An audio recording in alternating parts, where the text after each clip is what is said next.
El 10 de octubre de 2010, Martín Cota Monroy cometió el grave error de robar a un implacable cártel mexicano. Esto enojó al cártel y lo que le hicieron cambió el curso de su vida, para siempre. He aquí 5 ocasiones en las que aspirantes a gángster se metieron con los cárteles equivocados. Rafael Clavel Moreno. En 1978, Palma fue detenido por tráfico de drogas en Arizona y acabó cumpliendo 8 años en una prisión estadounidense, pero la verdadera pesadilla empezó tras su liberación. Su mujer, Guadalupe Leija Serrano, había huido con un hombre llamado Rafael Clavel Moreno y se había llevado a sus 2 hijos. Lo que Clavel no sabía era que su traición no consistía solo en robarle la familia a otro hombre. Su codicia y crueldad le habían llevado por un camino con un único final posible: su propia muerte brutal. La historia de Rafael Clavel Moreno es brutal y salvaje, y aclara definitivamente algunos de los mitos en torno a su traición y caída. En lugar de ser un sicario de un cártel o un ejecutor leal, Clavel era un delincuente codicioso que se acercó demasiado al poder y al dinero, creyendo que podría realizar un atraco a costa de una figura importante del cártel. Jugó mal sus cartas, sedujo a la mujer equivocada, robó al hombre equivocado y pensó que podía desaparecer tras cometer una de las traiciones más crueles de la historia de los cárteles. Pero Palma no era un gángster cualquiera, era un miembro de alto rango del cártel de Sinaloa con una red capaz de dar caza a cualquiera. Rafael Clavel Moreno pensaba que estaba jugando a largo plazo, pero en realidad no era más que otro oportunista que mordía más de lo que podía masticar. Traficante venezolano con un don para la manipulación, no era el jefe de un gran cártel ni un temido sicario, solo una serpiente que hablaba con suavidad y que se metió en problemas. Su mayor logro: llevar a cabo una de las traiciones más brutales de la historia de los cárteles. A finales de los 80, Clavel consiguió acercarse a Héctor "El Güero" Palma, un alto cargo del cártel de Sinaloa. No lo consiguió con poder o fuerza, sino jugando sucio. Clavel sedujo a la esposa de Palma, Guadalupe Leija Serrano, y la convenció para que robara $7 millones de las cuentas de su marido. Eso ya era un movimiento audaz, pero Clavel no se contentó con el dinero. Llevó las cosas a un nivel tan retorcido que incluso los miembros más experimentados del cártel quedaron conmocionados. Tras robar el dinero, Clavel asesinó a Guadalupe y la estranguló en una habitación de hotel de San Francisco. Aunque mitos posteriores afirmaron que fue decapitada, en realidad su cuerpo fue arrojado a un camping. A continuación, Clavel secuestró a los 2 hijos pequeños de Palma, Jesús y Natalie. Se los llevó a Venezuela y los arrojó desde un puente. Fue un crimen tan despiadado que sembró el miedo incluso entre los círculos del cártel. Clavel no actuaba como un traficante disciplinado, sino con la crueldad temeraria de alguien desesperado por demostrar su valía. Pero Clavel no se dio cuenta de que, en el mundo de los cárteles, este tipo de acciones no quedan impunes. Palma, devastado y enfurecido, emprendió una implacable búsqueda de venganza con la ayuda de sus aliados del cártel de Sinaloa. Al principio creyó que su antiguo jefe, Miguel Ángel Félix Gallardo, estaba detrás de los asesinatos. Esto provocó una brutal guerra entre Palma y la facción de Gallardo, con numerosas ejecuciones por ambas partes.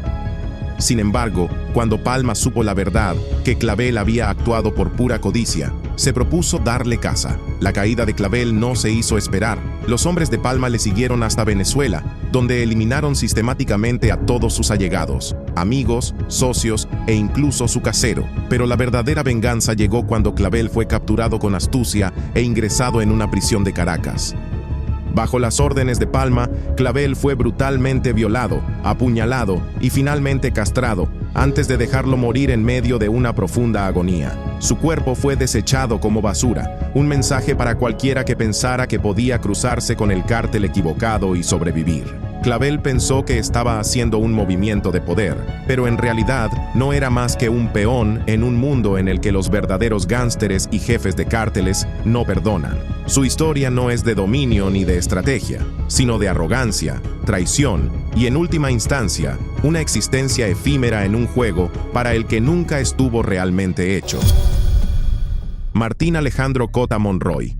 Robar a un cártel es una cosa peligrosa, pero mentirles sobre ello es sencillamente lo peor. Ese fue el caso de Martín Alejandro Cota Monroy, mientras trataba con uno de los cárteles más peligrosos de México en un intento de pasarse de listo. Poco podía imaginar que este movimiento alteraría el curso de su vida para peor. Todo empezó con una mala decisión. Cota Monroy no era un jefe de cártel de alto nivel, era solo un jugador de poca monta en el vasto mundo del narcotráfico. Pero cometió un error mortal: robó a la gente equivocada. Los informes sugieren que robó un cargamento masivo de droga, unos 400 kilos de marihuana y algo de metanfetamina, a un grupo de traficantes vinculado a un cártel conocido como PEI Estatales, que tenía lazos con el poderoso cártel de Sinaloa. Pero aquí es donde se pone interesante. En lugar de asumir la responsabilidad por el robo, mintió a sus jefes, alegando que la patrulla fronteriza había incautado las drogas. Si hay algo que nunca se debe hacer,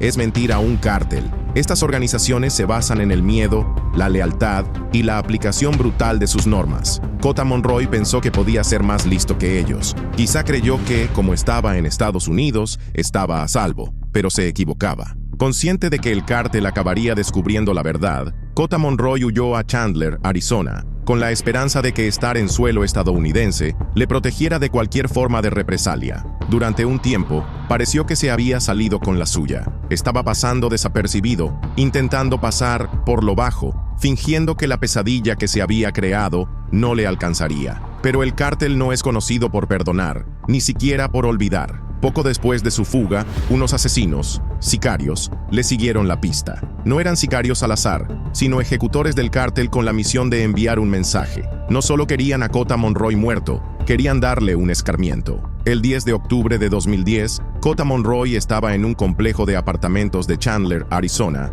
cuando entraron los sicarios. Iban disfrazados de amigos, gente a la que conocía y en la que posiblemente incluso confiaba. No tenía ni idea de que esa sería su última noche con vida. Lo que ocurrió a continuación fue algo sacado directamente de un vídeo de ejecución de un cártel. Le decapitaron. Un espectáculo tan espantoso que incluso los agentes de la ley, acostumbrados a ver lo peor de la humanidad, quedaron conmocionados. Una decapitación así no era solo una venganza, sino una declaración. Los cárteles no solo matan, también envían mensajes. Un disparo habría sido demasiado silencioso, un apuñalamiento demasiado sutil, pero una decapitación era una declaración de que cualquiera que se atreviera a traicionar al cártel acabaría igual. El asesinato conmocionó de inmediato a las fuerzas del orden. La policía y las agencias federales se apresuraron a entender lo que había ocurrido.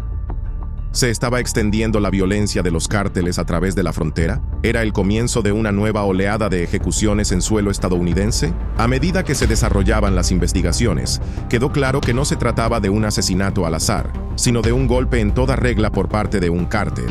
Las autoridades detuvieron a varios sospechosos relacionados con el asesinato, todos ellos vinculados al narcotráfico. Uno de ellos, Crisantos Moroyoki Yocupicio, fue condenado posteriormente a 14 años de prisión por su participación en el brutal asesinato. A pesar de las detenciones, el asesinato dejó a las fuerzas del orden desconcertadas. Si los cárteles podían rastrear, capturar y decapitar a alguien en Estados Unidos, ¿qué significaba eso para el futuro? ¿Se producirían más ejecuciones al estilo de los cárteles? El FBI y otras agencias tomaron nota y se centraron cada vez más en la actividad de los cárteles en el suroeste de Estados Unidos. El asesinato de Cota Monroy se convirtió en un duro recordatorio del alcance que podían tener el poder y la brutalidad de los cárteles. Cota Monroy pensaba que estaba a salvo, que podía engañar al cártel y desaparecer en Estados Unidos. Siempre cobran sus deudas.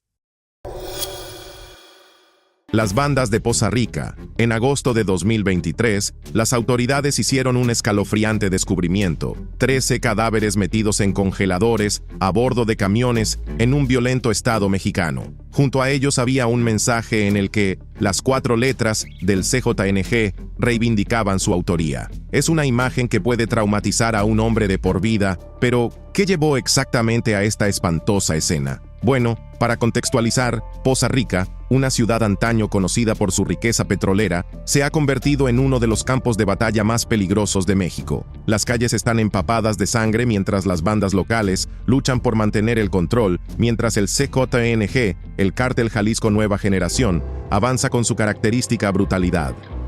No se trata de una guerra territorial más. Es un enfrentamiento entre un cártel temido internacionalmente y redes criminales locales que se niegan a caer sin luchar. Pero a medida que se acumulan los cadáveres, queda claro que el CJNG tiene la sartén por el mango, dejando a Poza Rica sumida en el terror. El CJNG, dirigido por el tristemente célebre Nemesio El Mencho o Ceguera, tiene fama de apoderarse de territorios por la fuerza. No negocian, eliminan. Poza Rica, en Veracruz, nunca iba a ser una excepción, pero a diferencia de otras regiones en las que el CJNG se hizo rápidamente con el control, esta ciudad opuso resistencia. Las bandas locales, muchas de ellas con raíces en los alguna vez poderosos, los Zetas, llevaban años operando aquí. No solo eran delincuentes, sino que conocían las calles, tenían sus propias redes y se habían arraigado profundamente en la estructura de la ciudad. No estaban dispuestos a ceder el poder sin una guerra. En el centro de esta batalla estaba una facción llamada Los Tercios, formada por antiguos Zetas, desertores del CJNG y restos del Grupo Sombra. No eran la mayor fuerza de México, pero conocían Poza Rica a la perfección y la utilizaban en su beneficio. Contaban con el apoyo de oficiales corruptos, políticos locales y otras células criminales, pero incluso con todos sus conocimientos y contactos, se enfrentaban a una maquinaria mucho mayor que ellos. El CJNG, un cártel muy organizado y bien financiado, no iba a permitir que la resistencia les frenara. Entraron en Poza Rica con sus tácticas habituales, ejecuciones públicas, emboscadas y asesinatos selectivos de policías. La ciudad se convirtió rápidamente en una zona de guerra, con cadáveres mutilados abandonados en las calles como advertencia a quienes se atrevieran a oponerse a ellos. Las fuerzas policiales se vieron atrapadas en medio, algunas intentando mantener el orden mientras otras se ponían discretamente del lado de los cárteles,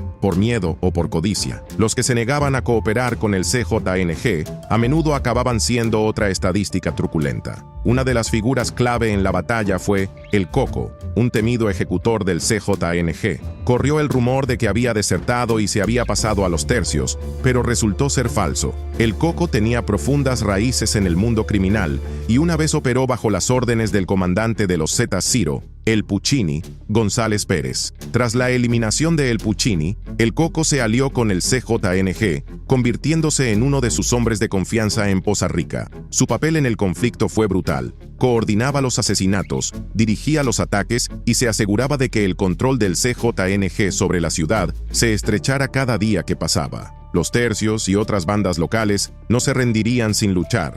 Lanzaron ataques contra convoyes del CJNG, tendieron emboscadas e incluso persiguieron a policías que creían que colaboraban con sus enemigos. La violencia se intensificó hasta el punto de que la policía de Poza Rica apenas podía funcionar. Los agentes dimitieron en masa, por miedo a continuar o porque habían sido sobornados. Barrios enteros se convirtieron en zonas prohibidas, con civiles atrapados en medio de una guerra en la que no tenían nada que ver. La brutalidad en ambos bandos fue implacable. Las ejecuciones masivas se convirtieron en algo habitual. En un caso especialmente espantoso, se dejaron varios cuerpos desmembrados amontonados con una pancarta del CJNG, un claro mensaje de que la resistencia era inútil. Los tercios contraatacaron atacando un convoy policial que creían que ayudaba al CJNG, matando a varios agentes en una emboscada coordinada. La respuesta fue inmediata. El Coco y sus hombres lanzaron una serie de ataques de represalia, ejecutando a cualquier sospechoso de estar del lado de los tercios. Pero por mucho que lucharan las bandas locales, la influencia del CJNG no hacía más que crecer. El cártel tenía más hombres, más dinero y más potencia de fuego. La resistencia local era decidida, pero se estaba desgastando. El verdadero punto de ruptura llegó en agosto de 2023. Tras años de derramamiento de sangre, la violencia alcanzó un nuevo punto álgido cuando el CJNG lanzó una devastadora serie de ataques que acabaron con varios miembros clave de los tercios. Persiguieron a policías, empresarios sospechosos de financiar a los grupos rivales e incluso a políticos locales. Poza Rica se convirtió en una ciudad sitiada, con el gobierno luchando por contener el caos. Las autoridades mexicanas no podían seguir ignorando la crisis. En respuesta a la escalada de violencia, lanzaron una ofensiva masiva en agosto de 2023, que condujo a la detención de varios miembros de carteles de ambos bandos. Decenas de operativos fueron abatidos, incluidas algunas figuras de alto rango dentro de los tercios. Pero, aunque las detenciones acapararon los titulares, no cambiaron la realidad sobre el terreno. El daño ya estaba hecho. El CJNG había impuesto su dominio, demostrando que, por mucha resistencia que encontraran, siempre irían un paso por delante. Para los habitantes de Poza Rica no hubo victoria, solo supervivencia. Los negocios cerraron, las familias huyeron, y los que se quedaron vivieron con miedo constante. La guerra entre cárteles había dejado una cicatriz permanente en la ciudad, e incluso con algunos miembros entre rejas, el poder del CJNG seguía siendo indiscutible. Lo habían dejado claro, ahora este era su territorio. Incluso ahora, la lucha no ha terminado del todo. Aún quedan restos de los tercios, aún hay susurros de resistencia, pero la realidad es clara. El CJNG ganó esta batalla y Poza Rica nunca volverá a ser la misma. Eric Tadeo Ramírez. The FBI is on the case of a missing Texas man they say bragged about stealing thousands of dollars from a Mexican cartel and then disappeared just 2 hours later. Todo empezó con una fanfarronada, una afirmación imprudente hecha por teléfono que le costaría todo a Eric Tadeo Ramírez. El 24 de marzo de 2023, en Laredo, Texas, Ramírez mantuvo una conversación con una mujer que al principio parecía casual, pero que pronto se tornó peligrosa. Hizo una declaración audaz. Había robado $50,000 al Cártel del Noreste, CDN, uno de los remanentes más violentos del antes dominante cártel de los Zetas. Pero eso no fue lo peor. Se rió diciendo que como estaba en Estados Unidos, no tenía de qué preocuparse. Ese fue su primer error. Ramírez probablemente pensaba que estaba a salvo en Laredo. Es una ciudad fronteriza, pero sigue siendo territorio estadounidense. Quizá pensó que el alcance de CDN no se extendería más allá de Nuevo Laredo, su bastión al otro lado del Río Grande en México. Quizá creyó que las fuerzas de seguridad estadounidenses le protegerían si algo salía mal. Pero los cárteles no juegan con las mismas reglas que los demás. Aquella noche, unos hombres enmascarados y armados llegaron al domicilio de Ramírez en una camioneta azul. No llamaron a la puerta, entraron por la fuerza, lo agarraron y lo sacaron a rastras de su casa. Sus gritos de auxilio fueron inútiles. Nadie podía impedir lo que estaba ocurriendo. Lo metieron en el camión y lo condujeron directamente al puente internacional Juárez-Lincoln, la puerta de entrada entre Laredo, Texas, y Nuevo Laredo, México. Lo que ocurrió a continuación fue grabado por las cámaras de vigilancia y fue nada menos que espantoso. Cuando el camión del cártel llegó al puente, Ramírez hizo un último esfuerzo por escapar. Las imágenes muestran a un hombre ensangrentado, Ramírez, que consigue empujar la puerta para abrirla mientras el camión sigue en marcha. Cayó al vacío y se golpeó fuertemente contra el pavimento. Por un momento, debió pensar que tenía una oportunidad, pero sus captores no iban a dejarle marchar. El vídeo capta el escalofriante momento en que uno de los secuestradores salta, se abalanza sobre él y lo arrastra de vuelta al camión. Las puertas se cierran de golpe y, sin más, Ramírez desaparece en México. Fue la última vez que se le vio con vida. Una vez en Nuevo Laredo, Ramírez estaba en territorio del cártel. Allí no era más que un hombre muerto caminando. Nadie roba al Cártel del Noreste y se sale con la suya, y menos alguien como él, un jugador de poca monta que pensó que podía engañar a una de las organizaciones más despiadadas de México. Los detalles de lo que le ocurrió siguen sin estar claros, pero dada la historia del cártel, no es difícil imaginar su destino. El CDN es famoso por sus brutales ejecuciones, decapitaciones, desmembramientos y otros actos incalificables destinados a enviar un mensaje. El objetivo no es solo matar, sino asegurarse de que nadie más se atreva a cruzarse en su camino. En Estados Unidos, la novia y la hermana de Ramírez sabían que algo iba muy mal. Denunciaron su secuestro a las autoridades y pronto intervino el FBI. Con la violencia de los cárteles extendiéndose por las ciudades estadounidenses, no se trataba de un secuestro al azar, sino de un grave problema de seguridad. Los investigadores trabajaron con rapidez y no tardaron en detener a un sospechoso, Jonathan Cabriales, un hombre con conocidos vínculos con el Cártel del Noreste. En el interrogatorio, Cabriales admitió su participación en el secuestro. Confirmó que Ramírez había robado dinero al cártel y que esa era la consecuencia. Pero incluso con la detención, había pocas esperanzas de encontrar a Ramírez con vida. No era la primera vez que un cártel se adentraba en Estados Unidos para vengarse, y no sería la última. Los cárteles llevan años operando a ambos lados de la frontera, utilizando las ciudades estadounidenses como centros de distribución de drogas y blanqueo de dinero. Pero casos como el de Ramírez ponen de relieve algo aún más aterrador. Los cárteles no solo trafican con drogas, sino que llevan consigo su violencia. Durante décadas, la gente ha creído que estar en Estados Unidos proporcionaba cierto nivel de protección frente a las represalias de los cárteles. El caso de Ramírez rompió esa ilusión. Su destino demostró que, si un cártel quiere llegar hasta ti, no hay frontera, ni fuerzas de seguridad, ni escondite que pueda detenerlo. Lo que hizo especialmente trágico el caso de Ramírez no fue solo cómo acabó, sino lo fácil que podría haberse evitado. No era un personaje de un cártel de alto nivel, ni uno de los principales implicados en el tráfico de drogas. Era solo un tipo codicioso que cometió el error fatal de pensar que podía ser más astuto que una de las organizaciones criminales más mortíferas del mundo. No se limitó a robar, se jactó de ello y ese fue el momento en que su destino quedó sellado. A pesar de la implicación del FBI y de la detención de Cabriales, muchas preguntas siguen sin respuesta. ¿Fue torturado Ramírez antes de ser asesinado? ¿Se recuperó su cuerpo? ¿Participaron otras personas en su secuestro? Lo más probable es que esas respuestas nunca lleguen. Cuando alguien cae en manos de un cártel, el resultado es casi siempre el mismo. Desaparece. Sus cuerpos son arrojados a fosas comunes, disueltos en ácido o colgados de puentes como advertencia para los demás. Eric Tadeo Ramírez pensó que podía engañar al cártel e irse de rositas. Pensó que estar en Estados Unidos le daba seguridad. Pensó que podía presumir de robar a uno de los grupos delictivos más violentos de México sin consecuencias. Pero pronto aprendió que cuando te metes con el cártel equivocado, no hay escapatoria. Ni siquiera una frontera puede salvarte.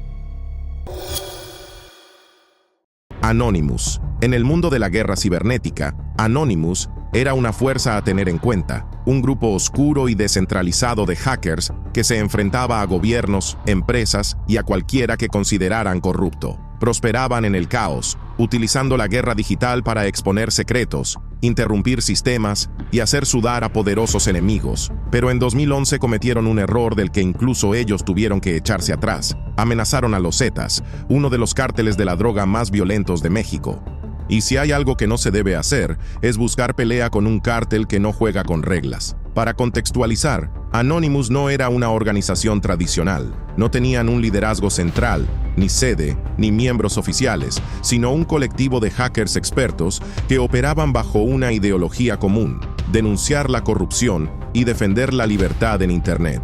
Un día atacaban a una multinacional y al siguiente filtraban documentos clasificados del gobierno. No tenían presencia física, solo una huella digital, y eso es lo que les hacía tan poderosos. Los Zetas, en cambio, eran todo lo contrario. No eran figuras tenebrosas escondidas detrás de teclados. Eran mercenarios convertidos en capos de la droga. Un cártel construido sobre la disciplina, las tácticas militares y la brutalidad pura y dura. Formado a finales de la década de 1990 por antiguos soldados de las Fuerzas Especiales Mexicanas, llevaron la crueldad del narcotráfico a otro nivel con decapitaciones, ejecuciones en masa, asesinatos públicos, lo que se les ocurra, ellos lo perfeccionaron. Si el cártel de Sinaloa era conocido por hacer tratos, los Zetas lo eran por dar ejemplos. El conflicto entre estos dos mundos comenzó con Emma Op Cartel, una operación liderada por Anonymous que declaró la guerra a los Zetas. ¿El motivo? Al parecer, un compañero de Anonymous había sido secuestrado por el cártel en Veracruz durante una protesta.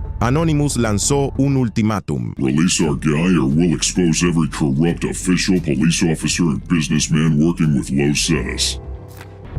Para Anonymous, se trataba de una operación más. Ya habían filtrado archivos clasificados antes, habían derribado sitios web gubernamentales y habían puesto en aprietos a empresas. Esto era lo de siempre para ellos, excepto que no se trataba del FBI o de alguna corporación codiciosa, sino de los Zetas. Y los Zetas no jugaban con las mismas reglas. Al principio parecía que Anonymous tenía las de ganar. El cártel se basaba en el secretismo, y una filtración masiva de datos que expusiera su red podría paralizar sus operaciones. Pero lo que Anonymous no sabía era que los Zetas tenían algo mucho más mortífero que las filtraciones de datos: terror en el mundo real. El cártel no lanzó amenazas legales ni contraataques, no presentaban demandas, perseguían a la gente. En cuestión de días, corrió el rumor de que los Zetas tenían a sus propios expertos cibernéticos trabajando para localizar a los miembros de Anonymous. A diferencia de las empresas, que solo podían despedir a los empleados o reforzar la seguridad, el cártel tenía una solución diferente: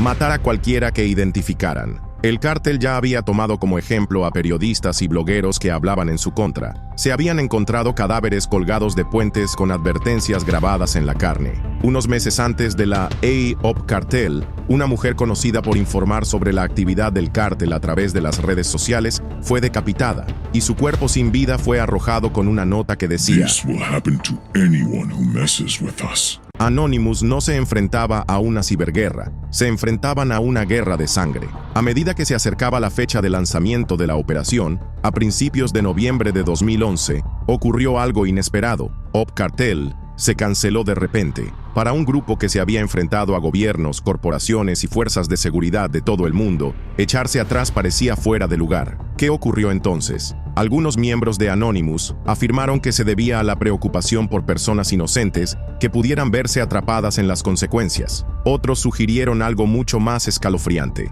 que el cártel ya había localizado a miembros clave y lanzado amenazas directas. Piénsalo. Anonymous siempre había sido intocable porque operaba en línea, pero los Zetas no necesitaban hackear a nadie, solo necesitaban nombres, direcciones y unas cuantas balas. Surgieron informes de que los miembros de Anonymous en México habían enmudecido. Algunos borraron sus cuentas, otros dejaron de comunicarse por completo. Un hacker de Anonymous incluso publicó un vídeo con la voz temblorosa, instando al grupo a abandonar la operación, y ese fue el final de Op Cartel. Al final, Anonymous nunca publicó ninguna lista confirmada de funcionarios afiliados al cártel. Algunos informes afirman que el hacker secuestrado ya había sido liberado antes de que se abandonara la operación, pero los detalles siguen sin estar claros. Lo que es seguro, sin embargo, es que Anonymous subestimó las consecuencias de sus amenazas en el mundo real. Los gobiernos y las empresas podrían tomar represalias con demandas y contraataques, pero los Zetas tomaron represalias con escuadrones de ejecución.